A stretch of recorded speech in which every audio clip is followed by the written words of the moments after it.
कवि परमात्मा जी कहते हैं, साहेब से सब होते, बंदे से कछ नाही, वो राही से पर्वत करे, पर्वत से फिर राही।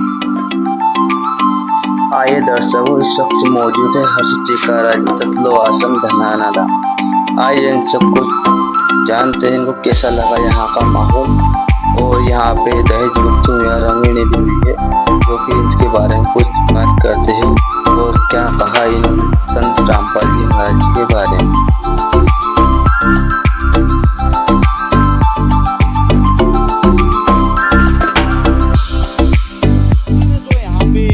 चीजें अपने बच्चों को दे रखी है, मैं आपको बता देता हूँ। मेरे सामने कम से कम लगभग 17-18 जोड़े बैठे हुए हैं, यानी कि 17-18 परिवार एक साथ यहाँ पे एक शादी के बंधन में बंधने जा रहे हैं। जो 17 बेटियां हैं, उनके बाप के सिर से कितना कर्ज हल्का हुआ होगा। और यही हालात अभी मैंने जो जितने भी सेवक उनसे सुना है कि ऐसी ऐसी शादियाँ आज 12 जगह हो रही है गुरु जी की देख रेख में। बड़ी चीज क्या है, मैं नहीं मानता इससे बड़ा कोई समाज सुधारने का काम होगा।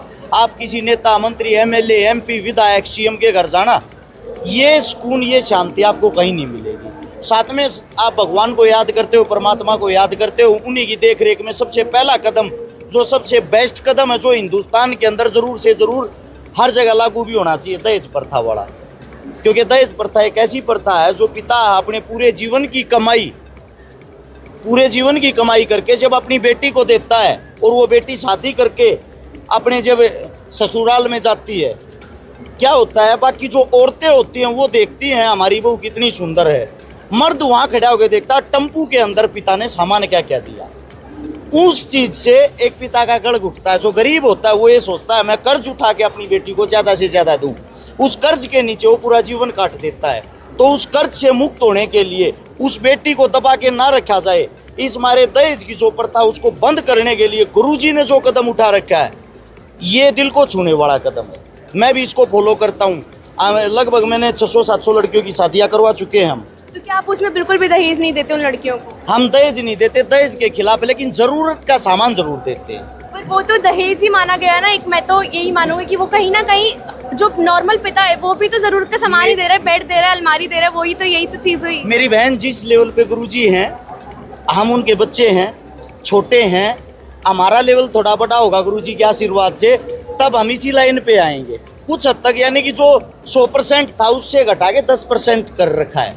10% जरूरत की चीजें देते हैं, जैसे कि बेटी को सिलाई मशीन दे दी, उसके काम आएगी। बेटी को बर्तन दे दिए, उसके काम आएंगे। बेटी को कपड़े दे दिए, उसके काम आएंगे। बेटी को कन्यादान दे दिया, वो उसके काम आएगा। तो इसी में मैं जोड़ना चाहूंगी कि यहाँ पे हम जैसे काफी बारी आके देखते हैं कि यहाँ पे लड़के वाले बोलते हैं कि हमें तो अपनी बेटी 2 कपड़ों में दे दीजिए।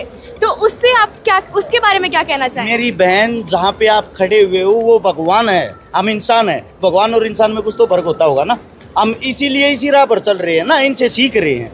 आज ये सीखने को मिला तो आगे अपने जीवन में और सुधार करेंगे। जी जी। तो आप एक और चीज मैं यहाँ पे उठाना चाहूंगी कि यहाँ पे जो भी लड़का पक्ष है वो बिल्कुल वादा करते हैं कि उनका लड़का बिल्कुल नशा मुक्त है, कोई चोरी नहीं, कोई ठगी नहीं, ऐसे किसी भी कर्मों में नहीं फंसा हुआ वो। तो क्या जब आप शादी कराते हैं आप ये सब देखते हैं उस लड़की के लिए?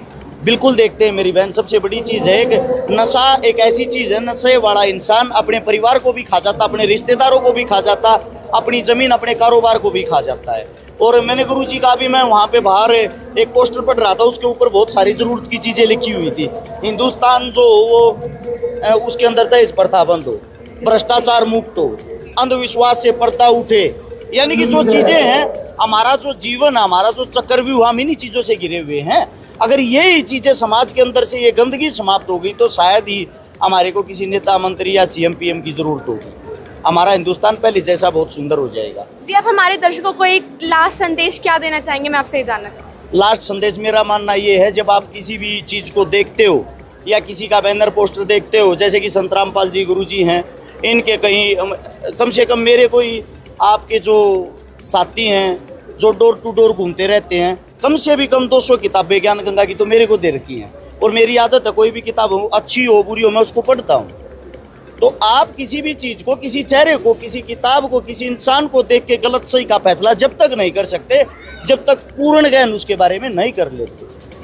क्योंकि लांछन किस पे लगता है? कार्य करने वाले पे या अच्छे इंसान पे। जो अपने घरों से ही नहीं निकलते उनको कौन बुरा बोलेगा?